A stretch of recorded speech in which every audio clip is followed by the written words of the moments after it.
ফরজ গোসল করার পদ্ধতি হলো, আপনার গোসল ফরজ হলে বাথরুমে গোসলখানায় গিয়ে সর্বপ্রথম আপনার শরীরের যে জায়গায় নাপাক লাগছে বা কাপড়ের যে জায়গায় নাপাক লাগছে সেই জায়গাটা কি করা, পরিষ্কার করে নেওয়া আগে। যদি আপনার জায়গাটা চিহ্নিত থাকে যে এই জায়গাটা নাপাক লাগছে, ওই জায়গাটা ধুয়ে ফেলান।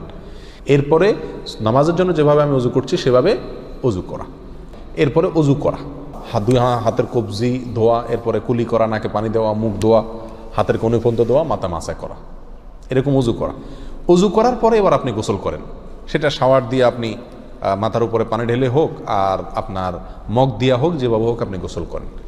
গোসল করা শেষ হয়ে গেলে, গোসল করে যখন বের হয়ে যাবেন, তখন যাওয়ার আগ দিয়া ওই যে পাও ধোয়া বাকি আছে অজুর, যাওয়ার আগ দিয়া পায়ের ওখানে পানি ঢেলে টাকনো পর্যন্ত পাও ধুয়ে ফেললেন, বাস গোসল হয়ে গেল। এই ভিতরে আপনার শরীরের প্রতিটি অঙ্গের প্রতিটি জায়গায় পানি পৌঁছানোর চেষ্টা করতে হবে। প্রকাশ্য অঙ্গ যেগুলো, নাভির প্যাচ থেকে নিয়ে, বগলের নিচ থেকে নিয়ে, আঙ্গুলের চিপা থেকে নিয়ে, প্রত্যেকটা জায়গায় যেন পানি যায়, সেজন্য সেখানে পানি পৌঁছানোর চেষ্টা করতে হবে। ডলার দরকার হলে ডলবে, যেভাবে ওখানে পানি পৌঁছাতে হবে। কানের প্যাঁচের ভিতরে, একেবারে গভীরে না, প্যাচগুলোর ভিতরে যেন পানি যায় সেদিকগুলো খেয়াল রাখতে হবে। কোনো একটি জায়গা যদি শুকনা থাকে তাহলে কি হবে না, ফরজ গোসল হবে না।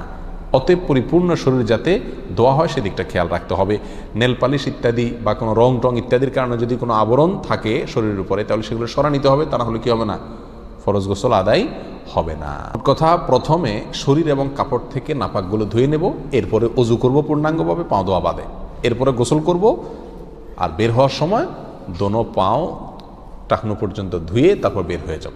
এই গোসলের সাথে আমার অজু হয়ে গেল। এই গোসলের পরে আর কি করার দরকার নাই, অজু করার দরকার নাই। অনেকে গোসলের পরে অজু করেন, এটা কোনো প্রয়োজন নাই। তবে কেউ যদি গোসল করা অবস্থায় তার পেশাব চলে আসে, অনেকে আছে পানির স্পর্শ লাগলে পেশাব বেশি আসে, তো গোসল করা অবস্থায় যদি তিনি পেশাব করে দেন বা অজুভঙ্গের কোনো কারণ তার ভিতরে আসে, তার বায়ু ছাড়লেন, তাহলে তো সেক্ষেত্রে অজু যেটা শুরুতে করছিল ওইটুকু তো আর নাই। তাহলে তাকে আবার কি করতে হবে, নতুন করে গোসলের পরে অজু করতে হবে। এ হলো মোটামুটি ফরজ গোসলের পদ্ধতি।